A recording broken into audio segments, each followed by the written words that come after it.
Salut les sportifs, alors aujourd'hui on va faire une vidéo sur ce bouquin.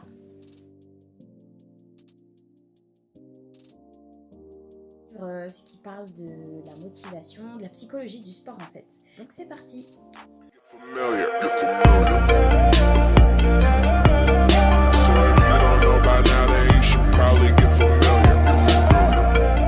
Salut à tous, alors pour cette première review, on va parler du livre Psychologie du sport de Didier Deslinières et on va principalement s'intéresser au chapitre sur la motivation. Donc c'est la question que je me suis posée dans cette vidéo, c'est pourquoi on n'est pas tous motivés de la même manière. Certains font du sport tout le temps, d'autres pas du tout. Donc on va essayer de s'intéresser à cette question.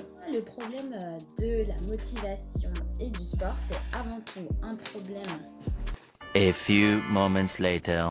C'est avant tout un problème sociologique. Il y a un problème environnemental, il y a aussi un problème psychologique. Et la partie psychologique, c'est vraiment celle qui a été développée par ce livre.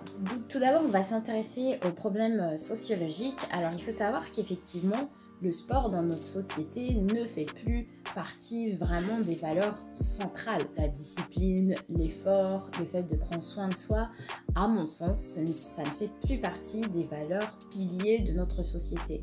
Malheureusement, dans une société qui est capitaliste, le but principal de la société, c'est rechercher le profit à tout prix. Et c'est vrai que même si ça revient un petit peu ces derniers temps, à mon sens, la valeur de l'effort, la valeur de bien appréhender son corps ne fait pas partie des valeurs que l'on apprend forcément très jeune, que ce soit à l'école ou vis-à-vis de nos parents. Bien sûr, je nuance si on a la chance d'avoir des parents sportifs qui sont en bonne santé, qui ont une valeur importante à l'alimentation et à la pratique sportive, il faut remercier d'être bien né. Mais si on est né auprès dans une famille, on va dire, qui a un rapport au sport assez lointain, voilà, et je pense que c'est beaucoup plus difficile de comprendre l'intérêt du sport dans sa vie, sauf à partir du moment où on commence à avoir des problèmes de santé, et c'est là que la plupart du temps, les gens commencent à réfléchir à une pratique sportive de la société dans laquelle on vit, où effectivement la sédentarité est devenue de rigueur, on se déplace de plus en plus en voiture, on n'a plus besoin d'aller faire la chasse, la pêche ou la cueillette pour avoir ses aliments. Donc je pense que c'est avant tout un problème sociologique et un problème de comment on perçoit la société actuellement d'un point de vue étatique.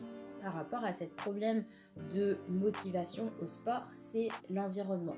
Alors il faut savoir qu'on vit dans un environnement qui est extrêmement pollué. Alors effectivement, quand on mange une nourriture qui n'est pas adaptée à notre organisme, quand on respire de l'air qui n'est pas adapté à notre organisme, ou de l'eau qui n'est pas adaptée à notre organisme, fatalement, on ne va pas forcément se sentir bien.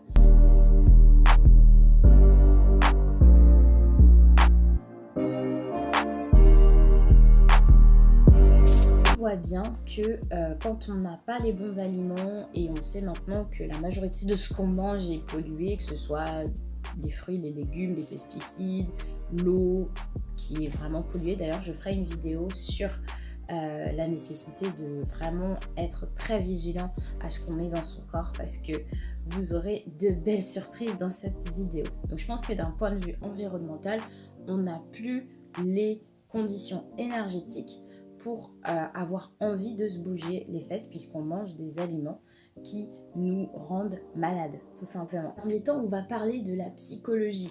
Alors, il faut savoir que dans ce livre, qui est la psychologie du sport, il faut savoir qu'effectivement, le sport, ça pose énormément de problèmes, entre guillemets, dans la société, parce que ça nécessite une discipline, ça nécessite une alimentation, ça nécessite une rigueur qui va à l'encontre des valeurs de la société et de ce que le commun des mortels fait, puisque la société actuelle ne valorise pas ce genre de comportement. Notamment le sport de haut niveau qui implique vraiment de faire des sacrifices. Alors je vais regrouper psychologie et motivation. Donc dans ce livre, il parle de deux formes de motivation. Donc ça, on le sait. Donc il y a la motivation intrinsèque et la motivation extrinsèque. Alors pourquoi c'est totalement différent ? La motivation intrinsèque, c'est la motivation qui est pratiquée dans le but d'obtenir ou de rechercher une satisfaction personnelle. L'objectif n'est pas d'être meilleur que les autres. L'idée est d'atteindre une certaine évolution par rapport à des critères personnels. Dans la motivation intrinsèque, on accepte beaucoup plus facilement les échecs, l'apprentissage et les doutes qui font partie du processus d'évolution. Les personnes qui ont une motivation intrinsèque importante sont les plus performantes car l'objectif n'est pas d'être le meilleur ou de plaire à la société, mais d'atteindre un épanouissement personnel. A contrario, dans la motivation extrinsèque, l'objectif n'est pas d'atteindre un épanouissement personnel ou une satisfaction personnelle, mais plus d'atteindre des objectifs par rapport au regard d'autrui, c'est-à-dire soit surpasser les autres, être le meilleur ou par crainte d'une punition ou par recherche d'une récompense. La motivation extrinsèque est beaucoup plus friable parce que lorsque la contrainte externe est moins présente ou quasi disparue, le comportement va tout de suite être dissolu. De plus, dans ce livre, on a montré que la motivation extrinsèque ne supportait que très peu l'échec car ce qui comptait, ce n'était pas l'accomplissement progressif par étapes, mais la validation par autrui.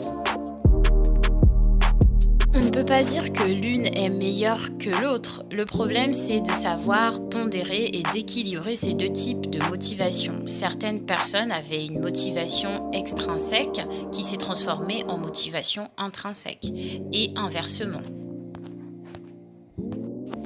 Bien sûr, on peut trouver sa source d'épanouissement dans la motivation extrinsèque, mais sur du long terme, ce sera toujours la motivation intrinsèque qui va dominer, car on le fait uniquement pour soi.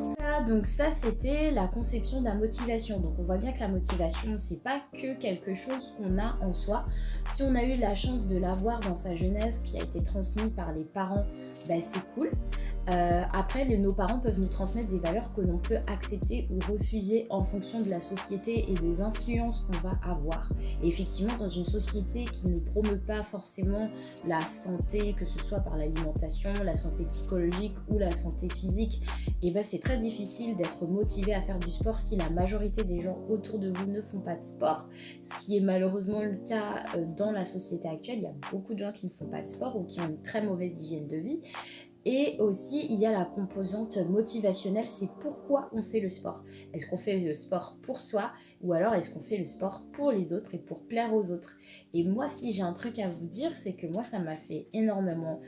L'expérience du coronavirus, ça a été une expérience, l'expérience du confinement, ça a été une expérience très importante parce qu'on a vraiment vu dans cette expérience qui avait une motivation intrinsèque, c'est-à-dire qui faisait du sport pour lui-même. Alors, je dis pas que pendant le confinement, il y a des gens qui se sont reposés, qui étaient crevés, etc.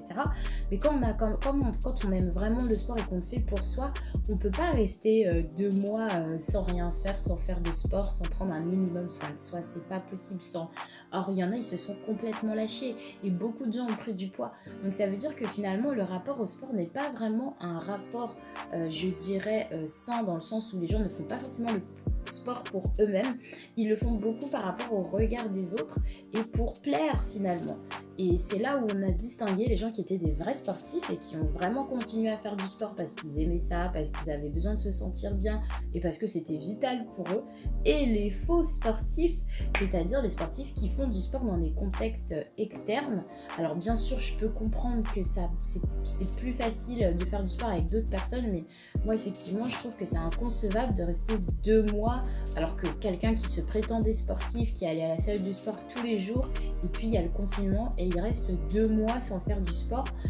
Je trouve que c'est quand même si on ne pouvait pas sortir, mais aujourd'hui il y a internet, il y a les réseaux sociaux, il y a tout, on trouve des cours de sport partout, même si on ne fait pas toute la séance en entier, on n'a pas d'excuse, je trouve, en 2020 en tout cas dans les régions où il y a accès à Internet, de ne pas faire de sport à la maison.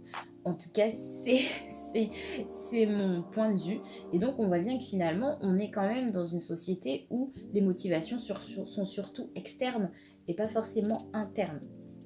Donc voilà, c'est ça que je voulais dire. Donc si cette vidéo vous a plu, n'hésitez pas à liker, partager, abonnez-vous, mettez un petit commentaire. Et vous, est-ce que vous êtes plutôt un motivateur intrinsèque ou un motivateur extrinsèque? C'est-à-dire, est-ce que vous faites du sport pour vous-même ou alors est-ce que vous faites du sport pour les autres? Voilà, pour plaire aux autres et pour être un facteur d'intégration sociale ou de supériorité sociale. Voilà, donc en tout cas, moi, mon expérience personnelle, c'est que, en fait, moi, j'adore le sport depuis longtemps, donc moi, j'ai pas besoin d'aller à la salle de sport pour faire du sport, j'en fais chez moi tout le temps. N'hésitez pas à me suivre d'ailleurs sur mon compte Instagram si vous voulez voir un aperçu de mes séances. Et donc, je vous retrouve la prochaine fois pour une future vidéo. Allez, des gros bisous!